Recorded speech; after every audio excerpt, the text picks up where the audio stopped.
What are you saying yes to in your life? What are you saying yes to in your life? Because whatever you are saying yes to in your life is showing up.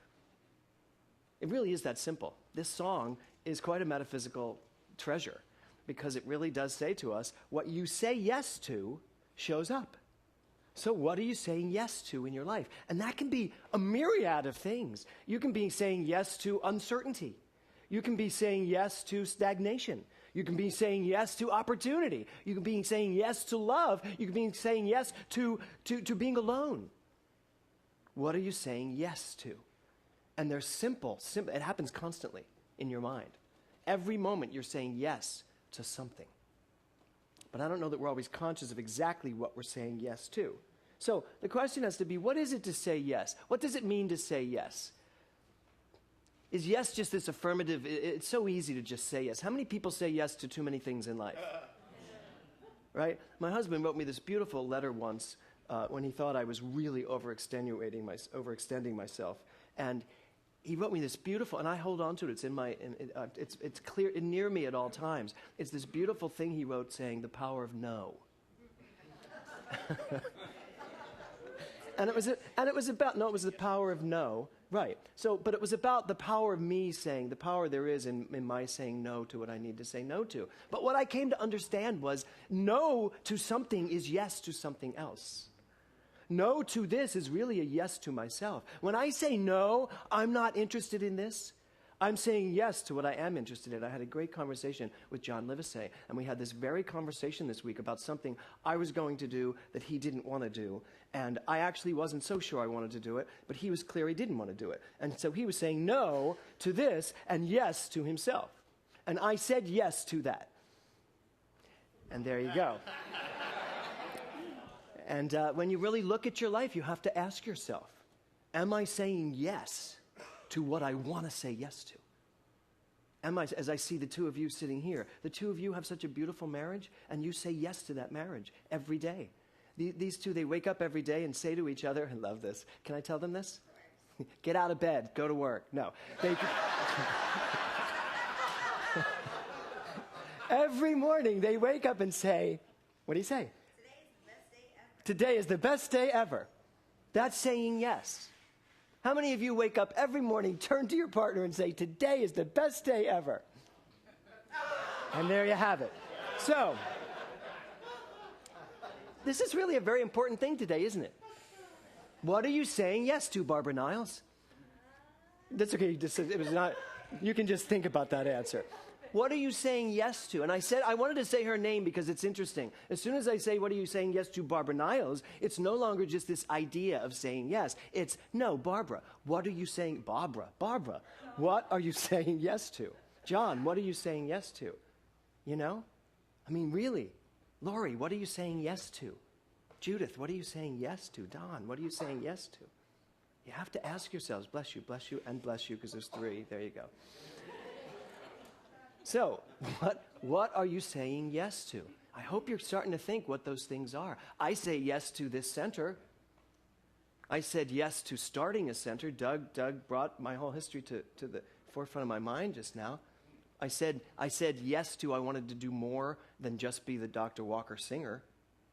I needed to be a minister. And here's what's funny. I did those 4 weeks, those four lectures.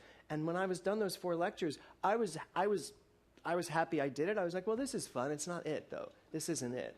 I don't want to just travel around giving lectures. And Doug and Sharon were very clear that we should pretty much open a church. But I was not yes to that. I was not yes to that. And my husband was yes. It was a no to that. He was like, you are not opening a church. As if. But as if his no really. No. But hi, Kevin. I know he's in New York watching this. He's at Lincoln Center right now saying, really? So I did say yes finally, though, because I had a moment where something came through me, and this is really the point today.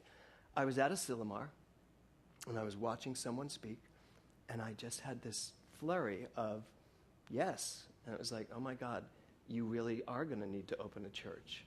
And then this woman comes up to me, at the dinner that night and hands me a blank check and said, here's a check. I want to be the first person to contribute to your church. And even though I had in the morning at church had that epiphany of, I need to do this, I went, oh, I'm not opening a church. And she said, yes, you are. I said, no, I'm really not. She says, no, you really are. She said, and here's the check, and then as soon as you're ready to start a church, call me, and I'll tell you what figure to put in there.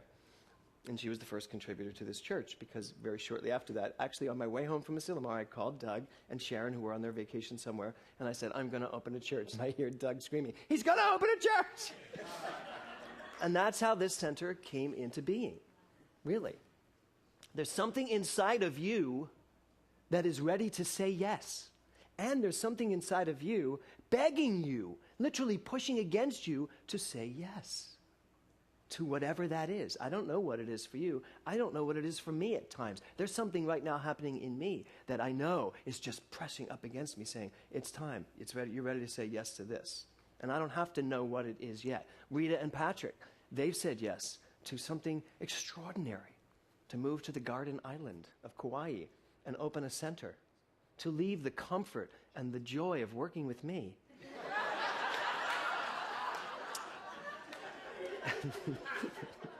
Thank you, Paul. Paul's like, ha!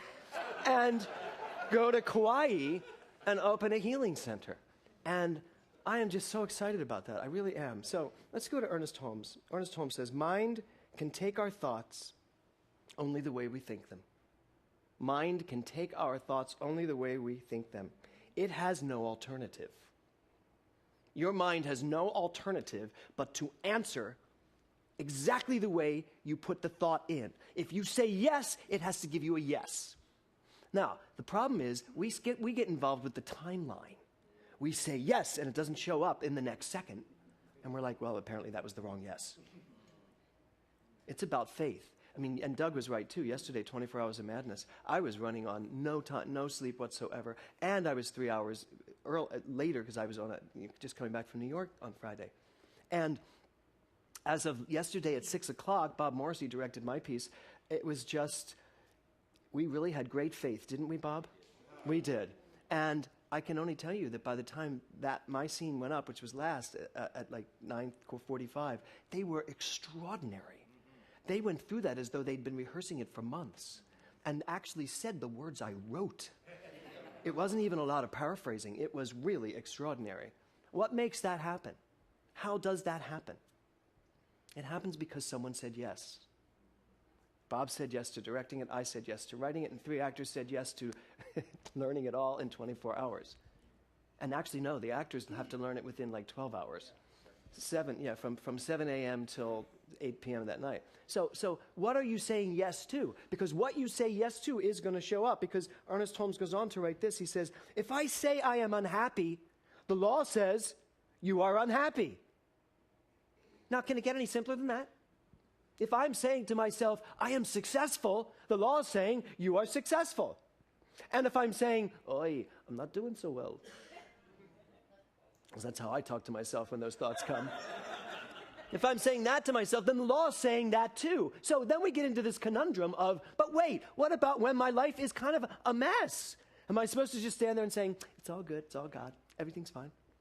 Well, yes, on the one hand. And on the other hand, you have to be willing to be responsible for everything that's there, knowing that you put it there in the first place. It's only there because you said yes to it being there. And isn't that just a little annoying to hear me say that? It is. Yes. It's a little annoying. It's annoying in my own head as I say it. If this is in my life, I said yes to it. So what's in your life right now that you did say yes to that you'd really like to say no to? Does anybody have anything? Right. Okay. So whatever it is you have in your life that you don't want, you got to start saying yes to something else. And notice, I didn't say no to that. You have to start saying yes to something else. Because this is a power of attraction. Yes, no is a very powerful word. But I don't like to live my life in no. I do use it when I have to, but I would rather live in the world of yes. I would rather live in the world of the affirmative, the world of the creative, the world of the overflowing. So what do I want to say yes to? Ernest Holmes also says that an active thought creates an active condition. So what yes is active in your life right now? What yes is going on in your life right now? What global yes is going on in your life right now? What are you saying yes to right now? You could be saying yes to confusion. You could be saying yes to discomfort. And maybe that's okay right now. Are you saying yes to that yes? I mean, it really is this simple that we use our minds this way. So, as I said, I went last weekend to the Bigger Game Expo, and how many of you do know who Rick Tamlin and Chuck Lioy are? So Chuck Lioy was the second vice president of this center, and Rick was one of our practitioners, but they've moved up to upstate New York. And Rick travels all over the world teaching this book that Louise Hay is publishing for him in the fall, called The Bigger Game. And it's an incredible program. So he asked me to be the closing speaker at the Bigger Game Expo last week in upstate New York. And I would be the only minister. I would be the only spiritual person. No, it's not true. I'm sure they are all spiritual. I'd be the only one coming from this context. And I was the last speaker. So when I got there, I thought I was going there to bring my gifts to the expo. And I was going to bring my gifts and give them a moment of me. Because I'm just that generous. And Rick said, why don't you come and spend the whole weekend with us? I said, I would love to. That'd be great. And I got there. And I'm here to tell you, with a wide open heart, that I was completely unprepared to experience what I experienced, and what I now understand is the greatest conference I've ever been to. The speakers from all over the world were breathtaking, and every single one of them got up there and talked about God and spirituality. So much so that after the first day, I walked up to Rick and I went, you told me that I had to be careful about the God stuff. I was like, everyone's getting up talking about God. He said, I don't know how it happened. I said, but you're right. I said, I'm going to have nothing left to say. They're all getting up there and talking. So much so that on the second day, the keynote speaker was a woman that had worked with Mother Teresa in India. And I was like, really, Rick? Mother Teresa? I'm going to follow Mother Teresa. And this woman had the whole room just in tears, sobbing. And she's talking about holding the lepers and all this stuff that she did over in India. And she told this amazing story about her and Mother Teresa in this meeting. And I'm telling you, I was just, and Kevin had already joined me on Saturday, and both of us are sitting there like sobbing. And if you've ever been next to me when I cry, it's really embarrassing because I can't hold it in. And I try to hold it in. And then all of a sudden I'll have to go, And Kevin turned to me and he said, would you just cry through this thing? Because these outbursts are really disturbing. And so I did. I just cried through the whole Mother Teresa part. And so did everybody else, so it was really fine. So I'm just crying and crying and crying, and she was just exquisite. And I'm sitting there thinking, oh my God, what game am I playing in life? She's over in India. Not Mother Teresa, this woman, Lynn Twist. She's over in India holding the lepers and building schools and we did do that. Building schools and doing all this incredible work out in the world. And I am in North Hollywood. Just follow my mind because I'm not dissing this at all. And I had to really come full circle with who am I and what am I doing in this world? You know, when you're standing in a room and there are Denmark and Russia and South Korea and North Korea, it was just really, for me, it was really incredible. It was a beautiful. Is there anybody here that was at the expo? Danny, hi. Wasn't it awesome? It was incredible. And thank you for being here. And I did speak at the end and I was pretty awesome.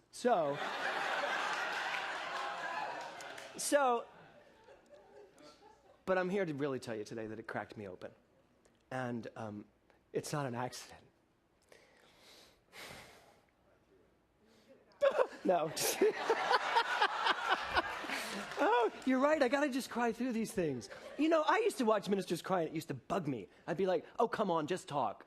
And now I'm like, well, I have to apologize to all of those ministers that would cry when they speak. Rita, I'm so sorry. So, where was I? Okay, I'm breaking open. I'm cracking open, and I'm at the bigger game, and I'm literally asking myself, what do I want to do when I go back? It's no surprise that we have changed our name to the Global Truth Center. Now, are you ready to say yes to the Global Truth Center? Yes! That was for me, but thank you. For all of us, are we ready to say yes to the Global Truth Center? Because that means we need to start embracing an awful lot of love into this community. It means we have to start embracing every single religion on this planet and understand some truth about every single one of them so that we really do understand this idea of global truth. One of the speakers there, she talked about enchantment, and she had this quote, and she said, enchantment to me means that when you walk outside, the trees are happy to see you. Isn't that beautiful?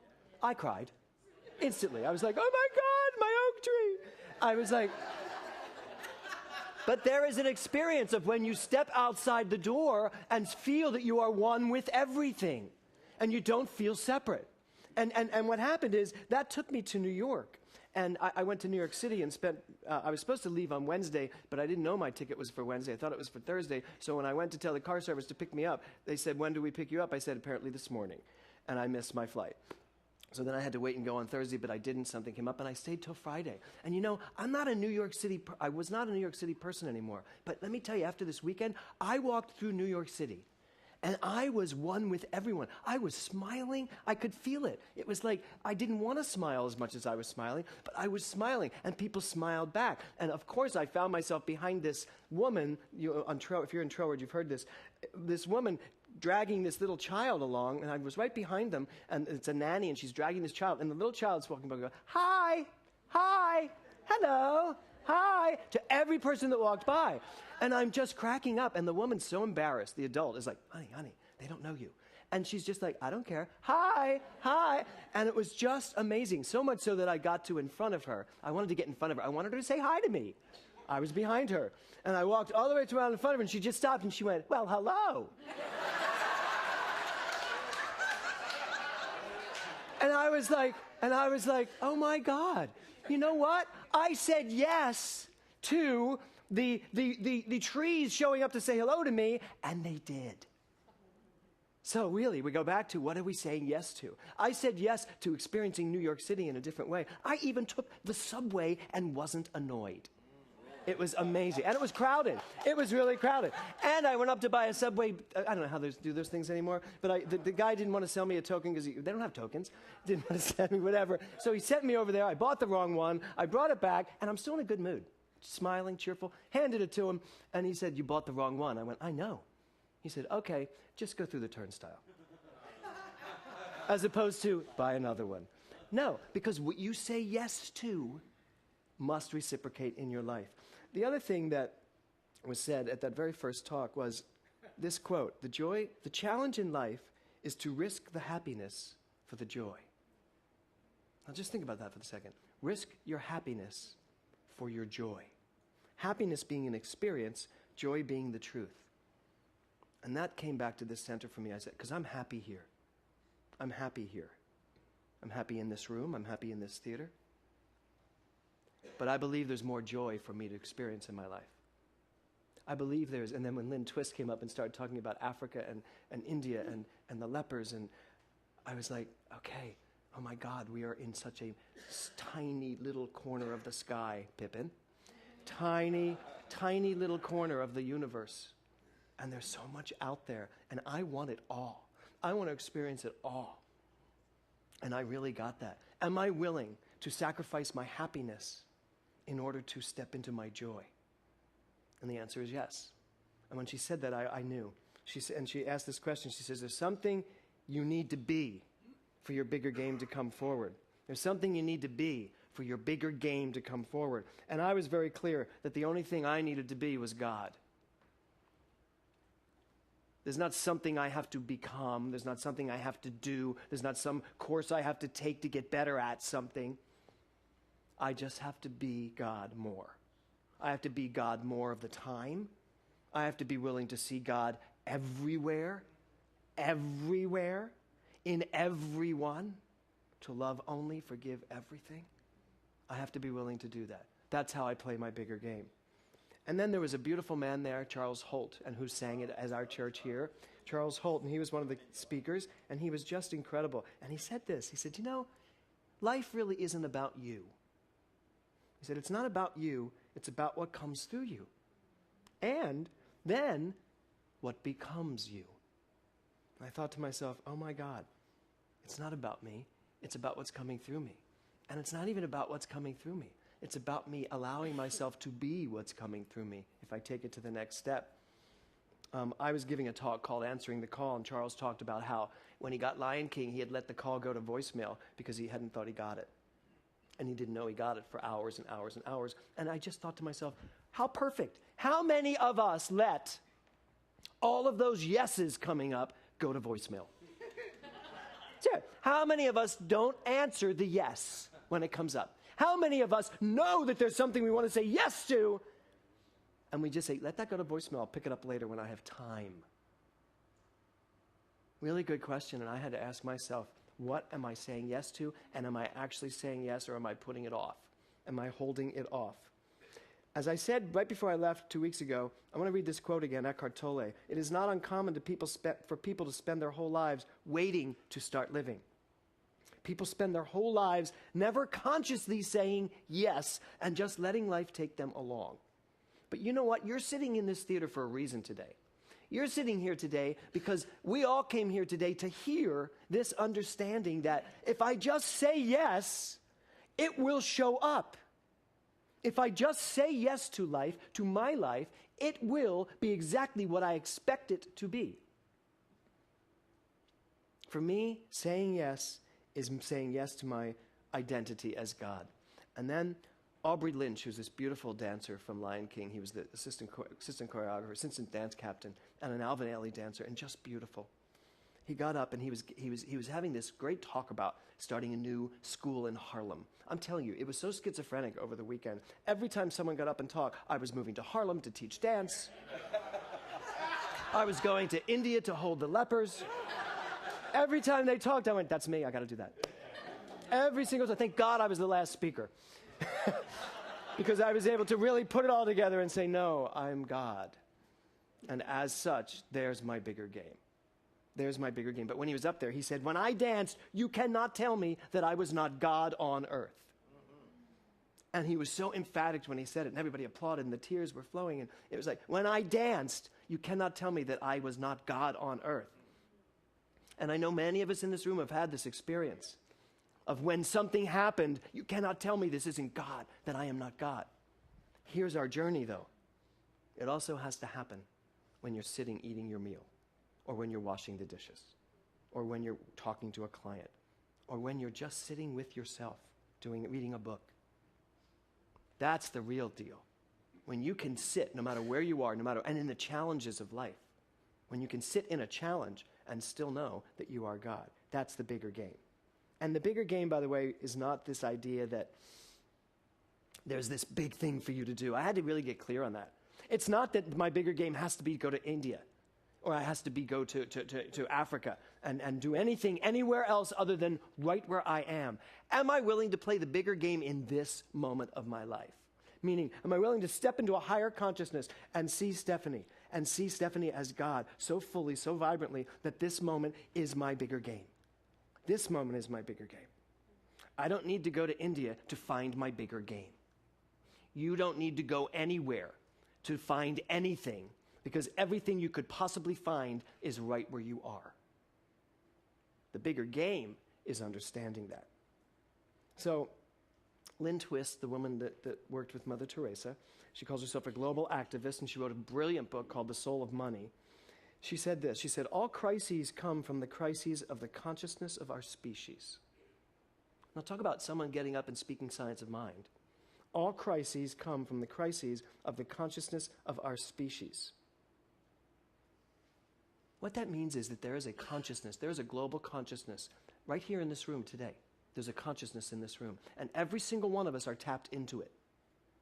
Even if we think we're not. We walk through it. Aren't you all breathing the same air in this room? Every single one of us. This room is filled with oxygen. And we're all breathing it in. Are you clear on which part of the oxygenation of the room is yours? Are you? Are you like, right here, don't even touch this? No, because that's not how we view oxygen. It's not how we view air. Well, it can't be how we view consciousness either. Jo Jordan's consciousness is not sitting there all alone with the walls all around it, and she's just steadfast in just what she thinks, and that's all. Because she knows, and I use her because she's such a wise woman. She knows that her consciousness is bleeding into the entire universe. And so is yours, and so is mine. That's the bigger game. That's the bigger understanding. So I want to go to Thomas Troward, since I'm immersed in him right now. One of his best quotes, one of his most important quotes is, principle is not bound by precedent. Principle is not bound by precedent, which means there is nothing that has ever happened up to this point in my life that has any reference to what I need to decide in this moment. I'm not saying we should walk through life and just forget everything we've learned. No. Once I know everything I know, now put it down, and what do I need to know now? Because principle's not bound by any of that. And that takes me back to the yes. Just because I said yes to something before doesn't mean I have to say yes to it now. Just because you have said yes to something in your life up to this point doesn't mean you have to say yes to it now. I have a stepbrother, my father's third wife's son. He's 53 years old. And he just announced to the family, he's divorced from his wife, he has 2 children. He just announced to his family that he had realized he's living in the wrong body. And that he will now, as of April 1st, be living as a woman and have a full change into that. There is somebody who, regardless of everything to this point, was willing to say, yes, this is what I know. This is who I know myself to be. And as you can only imagine, it's shocking to the entire family. I was surprised because he never mentioned it to me all of these 25 years that I've known him. But maybe because he never really brought it up to himself. That's the most courageous, heroic thing I can imagine, for someone to be able to say, in the face of a consciousness of the world that doesn't understand that for the most part, to be able to say, I know who I am, and I'm going to say yes to it, and I don't care what the rest of the world thinks, because my yes is not bound by any precedent or any opinion. My yes is my yes. So where do you need to be heroic? Life keeps happening every day. Say yes. We teach that life is always moving forward, and Thomas Troward said this: it is time for you to wake up and start enjoying life, because it's the only reason you're here. I have to tell you, teaching Troward, having Thomas Troward say to me, the only reason you are here is to enjoy life. I was like, why didn't you tell me this sooner? What if you really knew that your only purpose here was to enjoy life? How many things would you have to stop saying yes to? Think about that. I did. How many things would you have to stop saying yes to if your only mission was to enjoy life? I think many of us, our entire calendars would shift. Wouldn't they? They would have to. And if you're sitting here thinking, no, mine wouldn't, oh my God, God bless you. Me bless you. You bless you. Because that's what we're looking for. Someone who knows who they are and aren't afraid to stand in it and say yes to this. So I want you to just, this week I would ask you, really be conscious of what you're saying yes to. Pay attention all week to what you're saying yes to. Like when you get served something and it's not the way you want it, do you just say thank you, yes, and take it and eat it? Or are you like Harry Met Sally? Do you send it back? I'll have what she's having. Do you? Do you say yes even when you mean no? And do sometimes you say no when the yes is so ripe for picking? So, when I got finished with the Bigger Game Expo, when it was all over, Kevin and I drove back to New York City late at night, so there wasn't a lot to see. And Kevin was really tired, so he fell asleep. So I drove, clearly. He was driving, and he said, are you going to take a nap? I said, no, I'm awake. He said, then I got to go to sleep. So I drove. Driving back from Lake George to New York City was one of the most